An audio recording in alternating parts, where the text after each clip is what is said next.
Y hablamos a esta hora aquí en Red Más Internacional de esa posible cumbre entre Trump y Putin y también de ese futuro de las relaciones entre los Estados Unidos y Rusia. Para eso saludamos a nuestro invitado Fabio Sánchez, director de investigación de la Escuela de Política y Relaciones Internacionales de la Universidad Sergio Arboleda. Fabio, buenas noches y gracias por estar conectado con nosotros.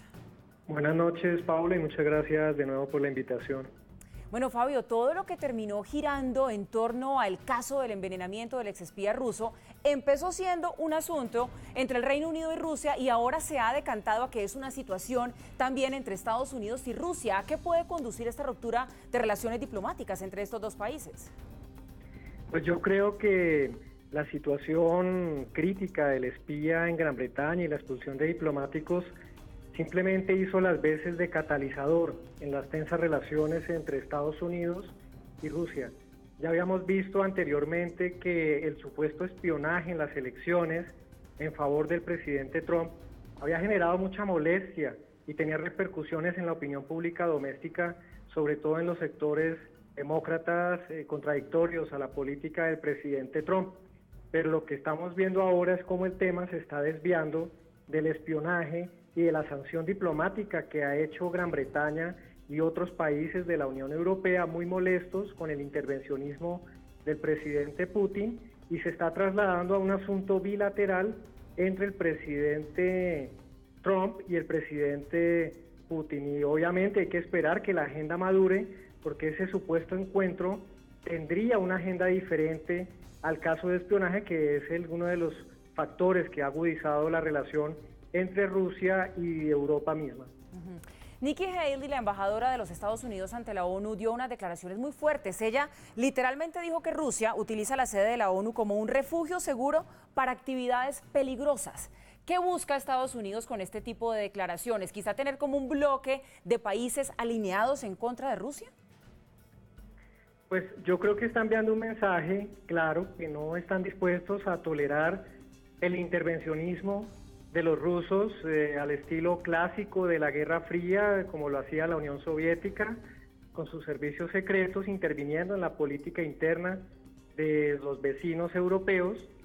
Pero en este caso debemos recordar que son actores fuertes, Rusia, Estados Unidos y sus otros colegas del Consejo de Seguridad, que se tienen que ver la cara prácticamente a diario en el Consejo de Seguridad a la hora de tomar decisiones críticas, en el caso de Siria y en el caso de otros conflictos también de la esfera de influencia soviética.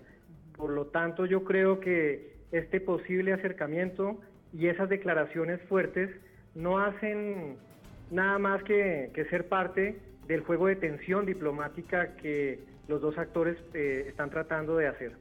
Bueno, y a propósito de eso que usted nos está diciendo, Fabio, miremos esa otra cara. ¿Qué tanto tiene Rusia a China de su lado? Sobre todo ahora cuando vemos que esa temida guerra comercial, al parecer, sí estaría empezando entre China y los Estados Unidos.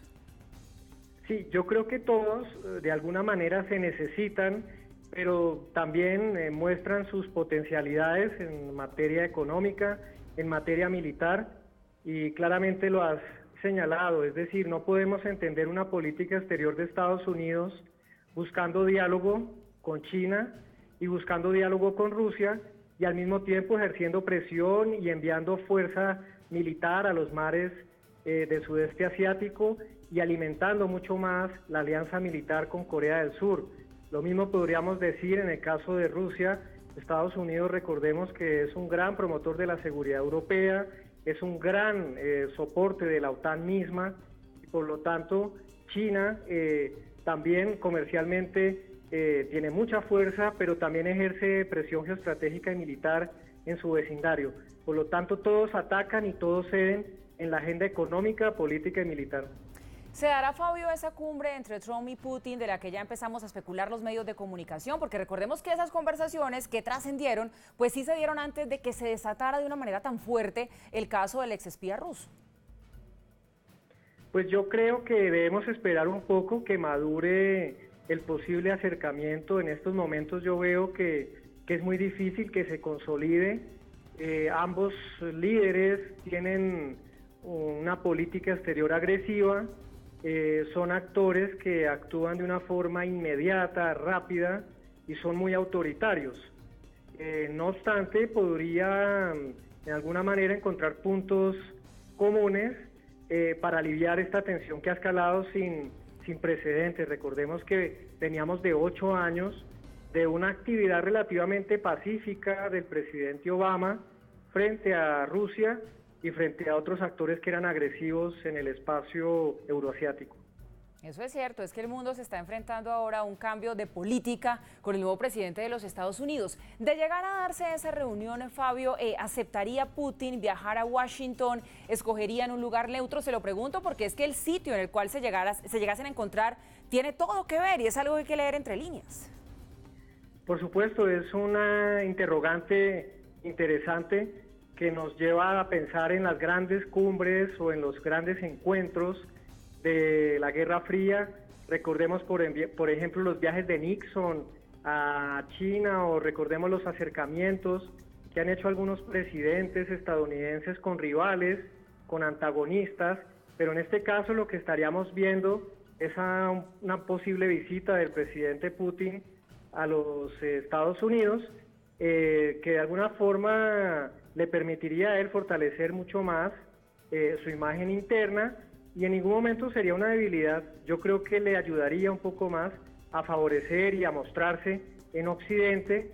Recordemos que en Occidente para algunos países es un actor exótico y eso le permitiría fortalecer más su política exterior. Y otro asunto que no es menor es que se encuentra próximo a celebrar el Mundial de Fútbol, que es uno de los grandes acontecimientos culturales de este año y de la agenda política y deportiva mundial. Pues bien, ahí está ese diagnóstico de cómo están las cosas en las relaciones y lo que puede venir entre los Estados Unidos y Rusia. Fabio Sánchez, gracias por habernos acompañado, director de investigación de la Escuela de Política y Relaciones Internacionales de la Universidad Sergio Arboleda, para ayudarnos a entender este caso que nos interesa a todos. Buenas noches. A ustedes muchas gracias, un placer como siempre.